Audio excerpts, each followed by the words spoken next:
Good morning, good afternoon, or good evening everybody. Welcome back to my YouTube channel and to another installment in the Sydney Railroad build.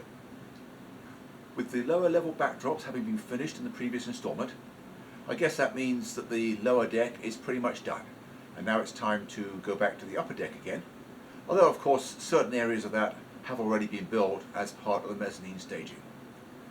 In this video I'm going to address the temporary arrangement over the workbench where I had a few 4-inch wide sticks of wood supporting wires back to the control system. So let's just get out into the workshop and build the proper benchwork in that area. It is Thursday morning. It is the first Thursday in December, so it is a few days away from the first anniversary of starting work on the benchwork of this project. And my task for the rest of this week is to frame in this corner above the workbench, which means that these temporary sticks that are currently supporting the wiring need to go so that I can build the permanent benchwork in this area. I've already framed the main section that goes in here. I've got to build a 7-inch cantilever off this end to make this corner work. And I've also got to build a cantilever bracket which will attach where this temporary stick is clamped at the moment. And I've designed a bracket that will not only support the middle of this frame and transfer its weight directly to the floor, but also use this whole corner of the railroad as a counterweight. So as I mentioned just now, I've already built this frame that goes in here. I was just about to cut the sticks for this small cantilever when I realized that it's better to get this piece installed, or at least offered up first, because if there's any slight imperfection in the angle, the easiest way to take care of it is to adjust it here. So the next thing I'm going to do is remove all this wiring, get these temporary sticks out of the way, and then I can continue. So stay tuned, and I'll see you again later. Here is that frame positioned somewhere near the right place. It's not exactly right, but it doesn't need to be. The reason for putting it up here is so I can set this back edge parallel with the end of the railroad and then measure this gap front and back and see whether it's parallel. In actual fact, I'm almost 1/8 of an inch wider at the front, that's the far end furthest from the camera, than I am at the wall side. So I will just make the blocking different lengths to adjust for that. And then this will sit naturally where it wants to. It's 2 inches too high at the moment, and that's intentional. The reason being that I'm resting one corner on this bracket, which will actually have 2-inch notches in it. The idea being that it still gives me a 2-inch overlap to be able to attach it to the frame. And here is the cantilever bracket that I mentioned earlier. It continues all the way out, almost to the front of the railroad, so it can add support in this area. Still got to trim it to length though. And then there is a bolt onto the floor with an adjustable foot on it. It's bolted to the leg next to it and to the other frame. This diagonal member is in compression. As a result, any load added to that end of the cantilever is transferred to an upward force in this corner of the railroad. So this whole corner is effectively a large counterweight. Something else you may notice is that I have a center beam, and that center beam is not a single piece of 3/4 inch plywood. It's laminated from 2 thicknesses of 1/2 inch. So for only slightly more weight, it is nearly twice as strong. The reason for the center beam is that the front member has to be cut out for the harbor. Well, here is the cantilever section. At the moment it's just temporarily clamped to the new frame. Ultimately it's got to be screwed and glued to this one. And of course it's still 2 inches too high because I have not yet cut the notch at the other end and lowered this frame to the right height. But now that I've got all those wiring holes drilled, I think I'm going to attach the cantilever permanently to this frame and then work from there. Well, that cantilever is now finished.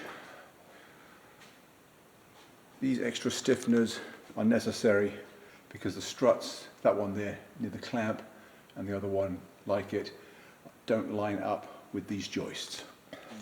So without these stiffeners, any load on the end of the cantilever would try to twist this front member. And although there's hardly anything over that short distance, I want to make sure there is no room for twist whatsoever. So they do add a lot of rigidity. I've also marked where I've got to cut the notches on that bracket. So the next thing to do is to remove the frame, get it out of the way, so I can cut those notches, and then I can come back and install it permanently. So stay tuned, and I'll be right back. After I went in last night, I decided I wasn't really happy with this cantilever. This arrangement here relies too much on the plies of the plywood being glued together properly and on the tensile strength of a limited number of screws. So I decided to modify it. This is what I've done now. I've cut out a notch in the top, and I'll put a 2-foot piece of 4-inch wide, 3/4 inch thick plywood in there. Turn this into a T-beam. And then this piece, not only does it add its own stiffness, but it also acts as a tension member. Normally, the 1/2-inch plywood deck would serve that purpose, but unfortunately, because of the position of the turnouts, I have to extend the plywood deck from the frame that's missing here over the top of this one. So I lose that extra strength. Anyway, I think this is going to be a lot better. I can't do it to this one as much as I would like to, because there are 3 switch machines right in here, and that will really mess those up. But there's nothing in the way of this one, so I can do that. I'm just going to glue and screw this in place now, and I think that'll be a lot stronger. Well, this cantilever is now immensely strong.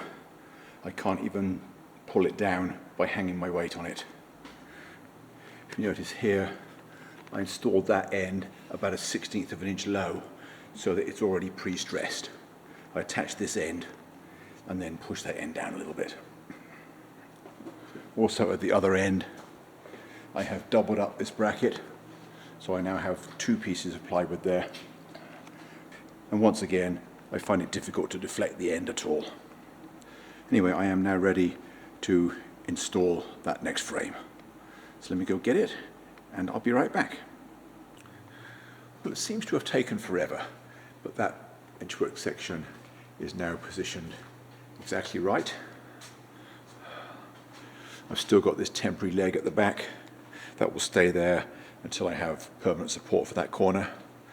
Ultimately, this edge is going to get a ledger board on the wall, so this top level will also be attached firmly to the concrete wall.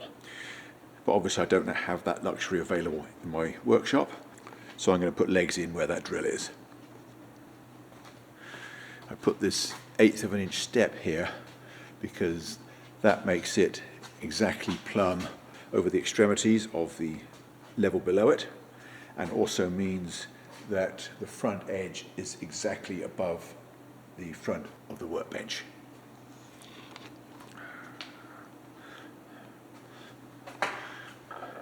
Next task is to get the drill out, put bolts in there, and then I will see about attaching this end properly. So let me go away, do that, and I'll be right back. Well, this section is now permanently installed. Yes, I know I've got a big mess going on the workbench.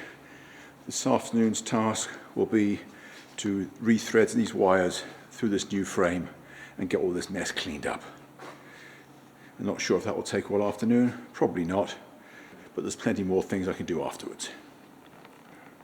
I was hoping to go straight into this next benchwork frame and join it up with the DCC control cabinet. Unfortunately, my customer was not able to confirm the dimensions under the stairs, because when he showed up at the house there was a big pile of building materials on top of the hatch. So unfortunately I'm not able to finish this corner for a few more days yet. But as I say, there's plenty more I can do. Well, that looks a whole lot better. I've got all the wires hooked up at this end. Obviously I can't continue all the way back to the control station because I've got to build this benchwork first. So this end of the desk is still a disaster zone, but at least this end is clean again. Anyway, it did actually take me most of the afternoon. I don't really feel like starting anything else now, so I'm going to go in and I'm going to come back out again tomorrow. So stay tuned and I'll see you then.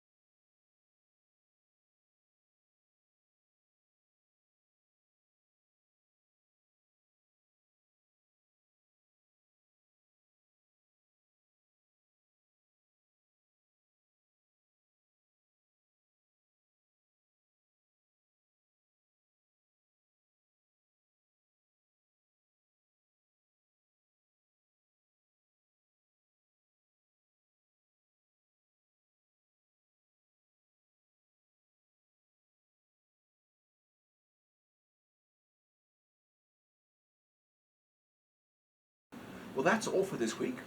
Hope you enjoyed the video, found it useful or interesting, or both. As you may have caught me mentioning earlier, we are now approaching 1 year's work on this railroad. So to make up for this video being a little shorter than usual, I'm going to release a special 1 year update tomorrow as a bonus video. So be sure to tune in for that. So in the meantime, thanks for watching and bye for now.